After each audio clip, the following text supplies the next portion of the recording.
chers élèves, dans la leçon précédente, nous nous sommes intéressés tout simplement au mouvement d'une particule chargée dans un champ magnétique uniforme. Maintenant, on va s'intéresser tout simplement à l'action d'un champ magnétique sur un conducteur rectiligne qui est parcouru par un courant. Donc, si nous avons un conducteur rectiligne qui est parcouru par un courant, on le soumet à un champ magnétique. C'est ce qui fait l'objet tout simplement de notre leçon. Et la leçon est intitulée donc la loi de la place. Donc, en grand 1, nous avons l'action d'un champ magnétique uniforme sur un conducteur rectiligne parcouru par un courant électrique qui est conduit. Quand on fait une étude expérimentale et on commence petit à par ce qu'on appelle les rails de la place.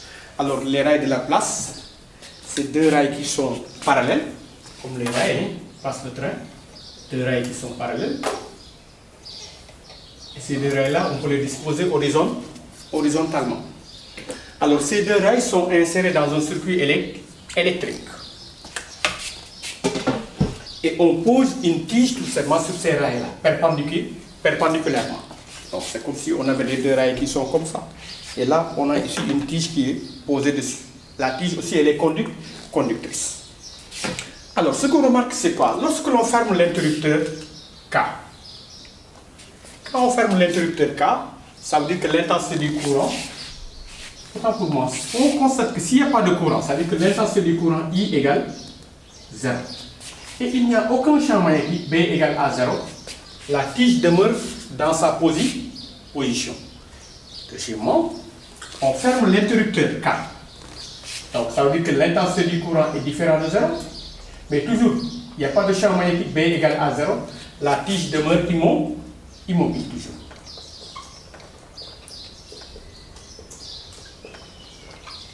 Maintenant, on remarque que si I égale à 0, donc on ouvre l'interrupteur et on soumet l'ensemble à un champ magnétique. B est différent de 0.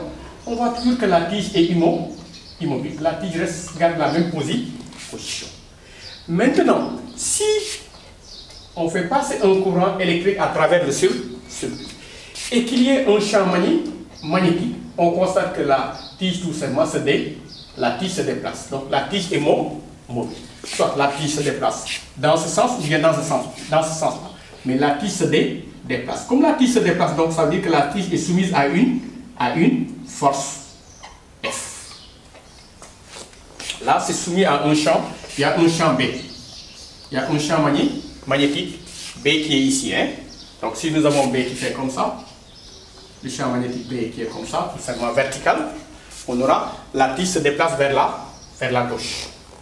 Donc ici, on peut remarquer que quand nous avons combiné le courant électrique et le champ magnétique, la tige a pu se déplacer. Ah, petit b, on regarde aussi ce qu'on appelle le pendule conducteur. Donc c'est une tige conductrice qui est rectiligne, mobile autour d'un axe delta, passant par haut ici. Donc la tige peut se déplacer comme ça ici, éventuellement. La tige, une partie de la tige, donc sa partie inférieure là, est immergée dans du mercure par exemple, ou bien une solution électrolyte, très concentrée. Alors ce qu'on constate c'est quoi? Aussi la même chose, si le courant est nul et il n'y a pas de champ magnétique, on voit que cette tige là demeure immobile. On remarque que si il y a un courant qui circule, donc on ferme le circuit, il y a un courant qui circule et qu'il n'y ait pas de champ magnétique, la tige demeure immobile. On remarque aussi que si le courant est nul, donc il n'y a pas de courant, on ouvre le circuit et qu'il y a un champ magnétique, la tige reste immobile. Mais lorsque il y a un courant qui circule et que la tige est soumise à un champ magnétique, par exemple on utilise un aimant en U ici qui permet de créer un champ magnétique. Donc on a ici B. Par exemple, supposons qu'on on représente B par une croix. On constate que la tige dévie par rapport à cette position-là. Donc là, on voit que la tige, par exemple, quitte cette position-là et va aller comme ça, dévie d'un angle alpha. Donc nous retrouvons la tige cette fois-ci dans cette position-là. Donc la tige a dévié d'un angle alpha, tout simple. Donc, lorsque nous avons eu un courant qui circulait à travers notre conducteur et que le conducteur baignait dans le champ magnétique, on voyait que la tige se déplace. Comme la tige s'est déplacée, donc la tige est soumise à une force. C'est la force là qui a fait que tout simplement la tige a percuté sa position. Maintenant, c'est cette force-là qui a fait que notre tige s'est déplacée dans les rails de la place. Et dans cette situation, c'est ce qu'on appelle tout simplement la force de la place. Donc, deuxièmement, on met conclusion. Alors, lorsque nous avons tout simplement un conducteur rectiligne qui est parcouru par un courant et qui baigne dans un champ magnétique, ce conducteur tout simplement est soumis à une force appelée force de la place. La conclusion. Maintenant, troisièmement, on va maintenant tout simplement mettre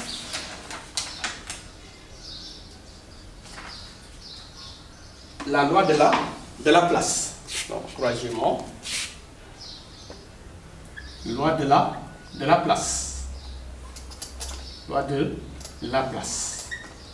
Alors, la loi de la place, tout simplement, nous dit que, tout simplement, lorsque un conducteur rectiligne parcouru par un courant d'intensité I, placé dans un champ magnétique uniforme B, est soumis à la force de la place F, telle que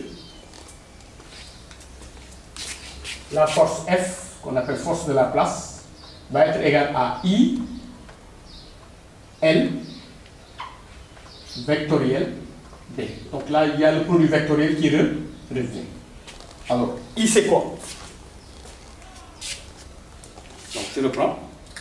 Lorsqu'un conducteur rectiligne est parcouru par un courant d'intensité I, par un courant continu d'intensité I, et que ce conducteur baigne dans un champ magnétique, ce conducteur sera soumis à une force appelée force de la place. Donc, l'expression est F égale à I, L, vectoriel B. Maintenant, on va essayer d'expliquer tout simplement les termes qui interviennent ici. I, c'est quoi? I, c'est l'intensité du courant électrique. I, intensité du courant électrique. B, c'est le vecteur champ magnétique. B, vecteur champ magnétique. Alors, L, c'est égal à L fois U. L, c'est quoi? L, c'est ce qu'on appelle la longueur du brin actif. Longueur du brin actif. Alors, ce qu'on appelle brin actif, c'est quoi? C'est la partie du conducteur qui est parcourue par le courant et qui baigne dans le champ magnétique. Par exemple, quand on prend le premier exemple, si on fait circuler un courant, la partie du conducteur qui baigne dans le champ magnétique parcouru par le courant, c'est cette partie-là. Donc, la longueur du brin actif, ce sera cette partie. Si nous prenons ici cette tige-là, la partie du conducteur parcouru par le courant, c'est tout ça, mais le champ magnétique n'agit que dans ce domaine. Donc, le brin actif, ce serait cette longueur-là. Donc, ce serait cette partie-là, tout simplement, qui constitue notre brin actif. Donc, L, c'est la longueur du brin actif.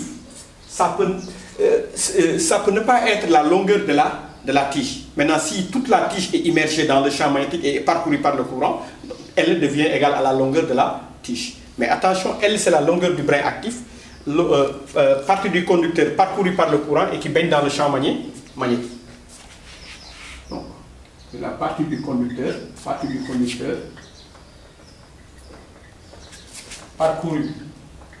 parcourue par le courant et baignant dans le champ magnétique. Et baignant dans le champ magnétique. Alors, U, c'est quoi? U, c'est un vecteur unitaire. Vecteur unitaire. Donc, son rôle, c'est tout simplement de nous indiquer un sens et un sens positif. U est un vecteur unitaire. Donc, sa norme est égale à 1. mais il est orienté dans le même sens que le courant. Orienté dans le même sens que le courant électrique. Que le courant électrique. Donc, nous avons ici tout simplement l'expression de la force de la place. Maintenant, on s'intéresse aux caractéristiques de cette force de la place. Donc, quatrièmement, les caractéristiques de la force de la place.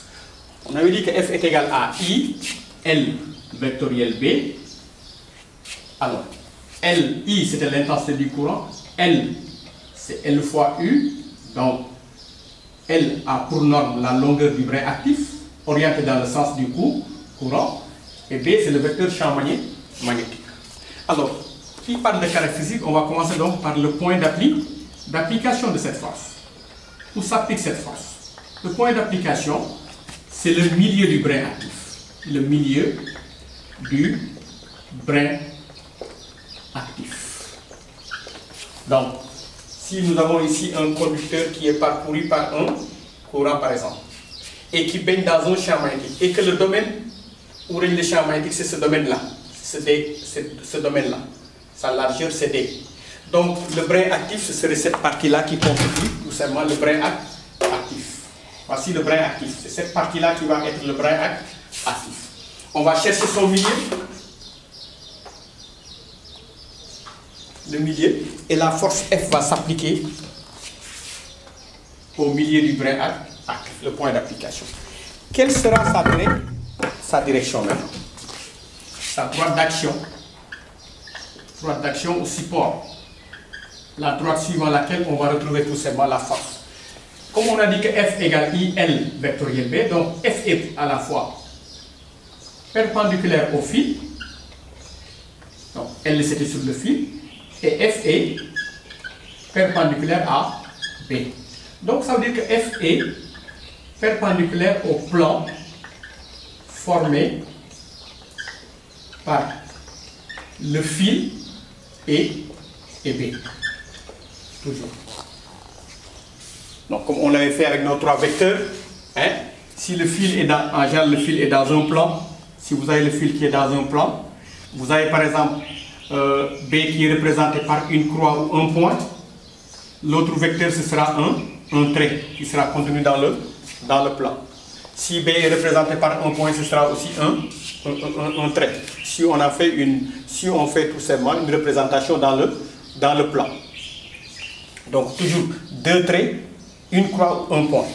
Deux traits, une croix et un point quand on représente dans le plan. Donc la direction perpendiculaire au plan formé par le fil et B. Quel sera son sens? Donc son sens est tel que le trièdre dans l'ordre, le trièdre L, B, F soit direct. Donc quand on prend la règle de la main droite par exemple, quand nous prenons la main droite, on va mettre tout simplement L, c'était tout simplement était un vecteur qui était orienté dans le sens du courant. Donc nous avons les doigts, nous avons la paume et nous avons le pouce. Alors les doigts dans le sens tout simplement du courant, la paume le sens de B et le pouce tout simplement nous donne la force F. Voilà. Donc les doigts dans le sens du courant, la paume c'est dans le sens de B et le pouce tout simplement c'est dans le sens de la force. Par exemple, si nous sommes dans cette situation, nous avons la tige qui est là parcourue par le courant comme ça. Donc mes doigts doivent aller dans le sens du courant. Donc mes doigts doivent aller comme ça, peu importe. Alors nous avons le champ magnétique qui est rentrant, donc ça veut dire que la paume doit être dirigée vers l'intérieur. Le pouce va aller où? Comme ça. Donc, et il va être perpendiculaire. Donc on a déjà un trait qui est dans le plan, on a une croix, ça veut dire que lui il va être perpendiculaire à la tige. Donc on aura ici une perpendiculaire à la tige, la force F. il va être perpendiculaire à la tige. Maintenant, il y aura deux possibilités. Soit c'est orienté comme ça, ou bien c'est orienté en sens inverse. En mettant la règle d'orientation, I comme ça, B vers l'intérieur, on voit que la force va aller comme ça. Et perpendiculaire. Ici. Nous avons ici la force F. Donc là, on a ici une perpendiculaire. Alors, si on prend les rails de la place qu'on avait tout de suite, si on reprend les rails de la place qu'on avait tout de suite, nous avions une tige qui était disposée comme ça. Nous avions, je pense, l'un des rails qui était comme ça, l'autre rail qui était comme ça. Alors, on avait, si on a ici, si le courant circule comme ça, par exemple, si on fait circuler le courant comme ça, I, donc ça veut dire que le courant circule comme ça ici, I, nous avions un champ magnétique qui faisait comme ça, B.